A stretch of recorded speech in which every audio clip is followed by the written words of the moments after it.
నీవు కన్నీరు విడిచుట చూచితిని, నీ ప్రార్థన నేను అంగీకరించి ఉన్నాను, నేను నిన్ను బాగు చేసేదను. 2 రాజులు 20వ అధ్యాయం 5వ వచనం.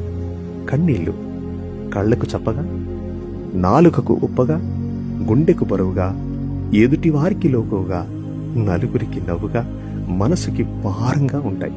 అయితే నిన్ను సృజించిన నీ దేవునికి మాత్రం నీ కన్నీటి విలువ తెలుసు. అందుకే నీ కన్నీటిని ఆయన తన కవిలలో భద్రం చేసుకుంటూ ఉన్నాడు. ఎందుకో తెలుసా?